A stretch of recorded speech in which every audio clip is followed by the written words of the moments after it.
Perkenalkan, nama saya Maulana Yusuf. Saya Melamin Hatul Maula. Nama saya Muhammad Anas. Saya Muhammad Ilham Junan.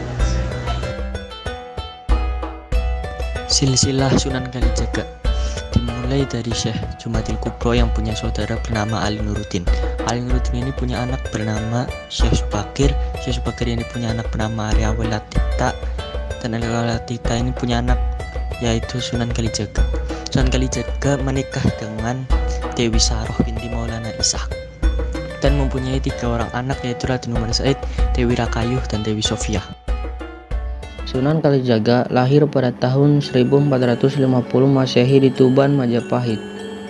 Kehidupan Sunan Kalijaga sebelum menjadi Sunan pernah menjadi perampok untuk menolong rakyat. Sunan Kalijaga dari kecil sudah belajar mengenai Islam karena beliau dari golongan ningrat yang ayahnya dan ibunya sudah beragama Islam. Dalam kehidupan beliau tidak merasakan kekurangan apapun. Namun rasa Raden Mas Syahid sangat sedih dengan kehidupan rakyat di Tuban kala itu. Maka akhirnya beliau sering mengambil atau mencuri harta orang tuanya untuk dibagikan kepada rakyat miskin di wilayah Tuban. Akhirnya lama perbuatan beliau diketahui oleh orang tuanya dan beliau mendapat hukuman. Karena orang tuanya sangat malu atas perbuatan Raden Mas Syahid yang mencuri dan penuh maksiat, akhirnya beliau meninggalkan rumah orang tuanya untuk menjadi perampok yang sangat ditakuti.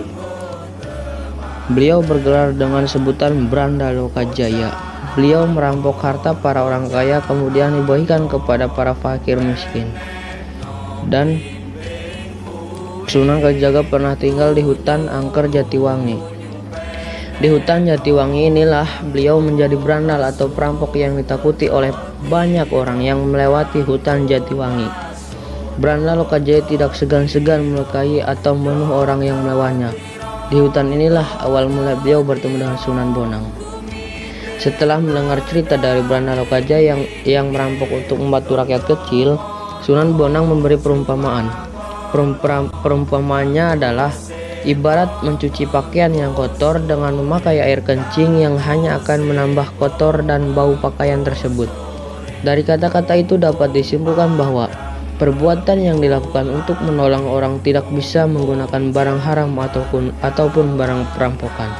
Perbuatan itu akan sia-sia belaka, malah akan menambahkan dosa. Dari ucapan Sunan Bonang itu membuat Branda Lokajaya tersentak dan merasa perbuatan yang dilakukan untuk menolong orang miskin akan sia-sia di hadapan Allah. Kemudian Sunan Kalijaga pun berguru kepada Sunan Bonang. Setelah selesai berdiskusi, akhirnya Sunan Bonang akan pergi melanjutkan perjalanannya. Sebelum Sunan Bonang pergi, beliau menunjuk buah pohon aren dengan tongkatnya yang seketika itu biji aren berubah menjadi biji emas. Branda Lokajaya semakin dibuat terpukau dengan keajaiban yang dilihatnya itu. Karena penasaran, ia memanjat pohon aren itu. Namun ketika akan memetik buah aren tersebut, tiba-tiba buah aren emas itu rontok mengenai kepalanya dan membuatnya pingsan. Setelah bangun dari pingsan, Branda Lokajaya atau Raden Mas Syahid sadar kalau orang berbaju putih itu bukan orang biasa. Akhirnya dikejarnya orang berbaju putih itu untuk menyampaikan keinginannya berguru kepadanya. Setelah bertemu dengan Sunan Bonang, Raden Mas Syahid diperintahkan untuk menjaga tongkatnya yang ditancapkan di pinggir kali dan tidak boleh pergi sebelum ia kembali. Kurang lebih selama 3 tahun, Raden Mas Syahid menjaga tongkat itu hingga Sunan Bonang datang menemuinya. Kala itu ia sudah berubah menjadi pertapa yang sudah ditumbuhi lumut dan tertutup rumput. Bahkan ada sarang burung di tubuhnya. Kemudian Raden Mas Syahid dibangunkan dari bertapanya dan diajak pergi ke Tuban untuk diberi pelajaran agama. Sunan Kalijaga adalah salah satu anggota Wali Songo yang memiliki peran penting dalam syiar dan menyebarkan agama Islam di tanah Jawa dan di Indonesia. Pada waktu peran Sunan Giri dan Sunan Bonang mulai surut, wali yang banyak mewarnai kebijakan negara nampaknya adalah Sunan Kalijaga. Walaupun wali yang terkenal di tanah Jawa ini tidak pernah menjadi ketua Wali Songo. Kiprah Sunan Kalijaga mulai tampak ketika Raden Trenggono diangkat menjadi Sultan Demak sebagai pengganti Raja Patih Unus.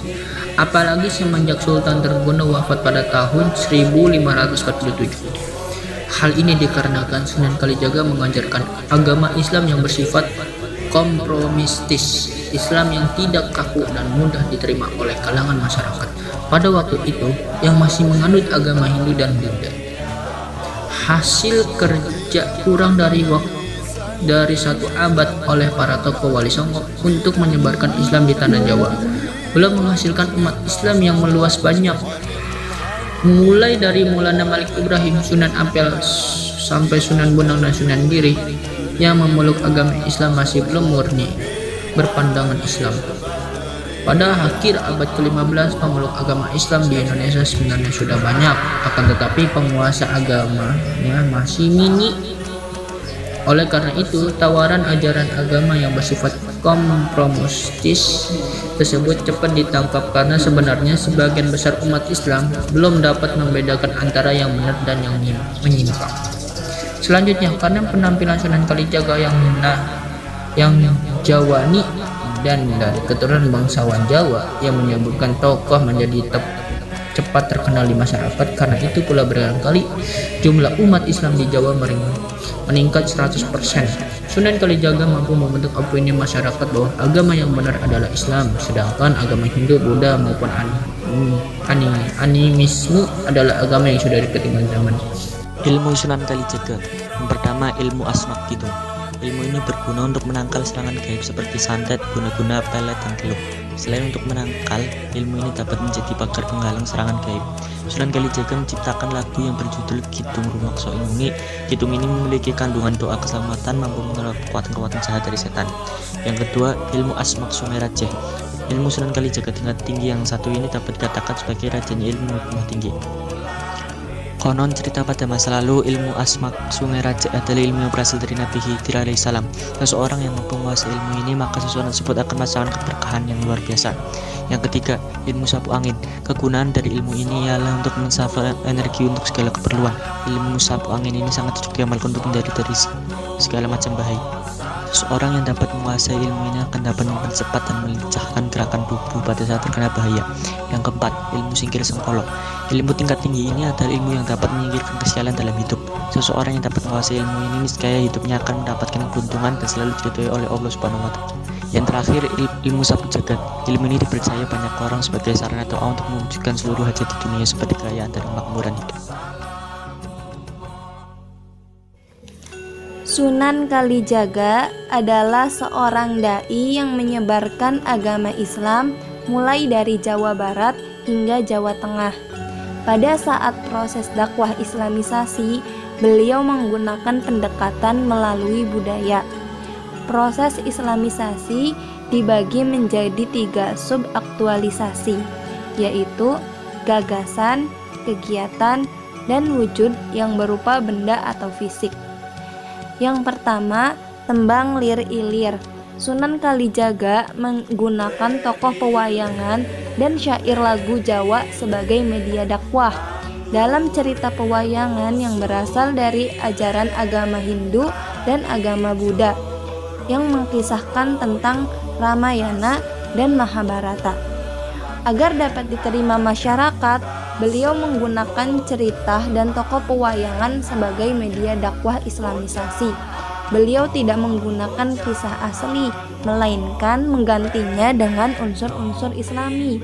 Seni suara juga merupakan media dakwah Sunan Kalijaga, yaitu dalam bentuk macapatan.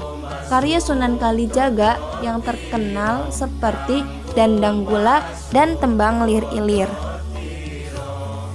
Syair lagu Lir Ilir memberi rasa optimis kepada seseorang yang sedang melakukan amal kebaikan. Amal itu berguna untuk bekal di hari akhir. Kesempatan hidup di dunia itu harus dimanfaatkan untuk berbuat kebaikan. Jangan hendak membunuh, nanti akan berganti dibunuh, karena semua ada balasannya.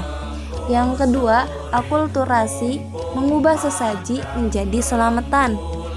Bentuk kegiatan Sunan Kalijaga dalam dakwah salah satunya adalah mengganti sesaji dengan sedekah.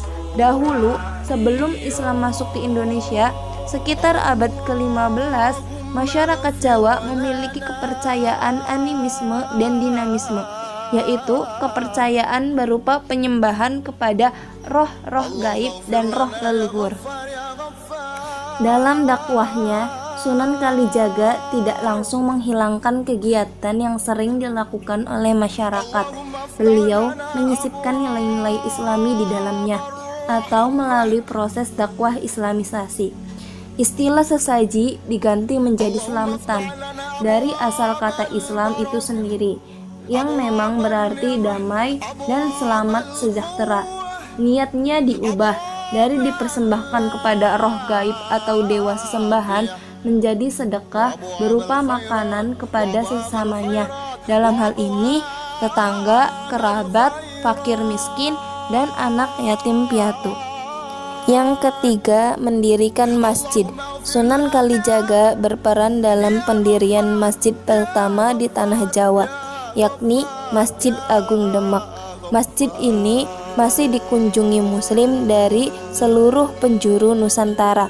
Masjid yang didirikan pada tahun 1477 Masehi menjadi pusat agama terpenting di Jawa dan memainkan peran besar dalam upaya menuntaskan islamisasi di seluruh Jawa, termasuk di daerah-daerah pedalaman.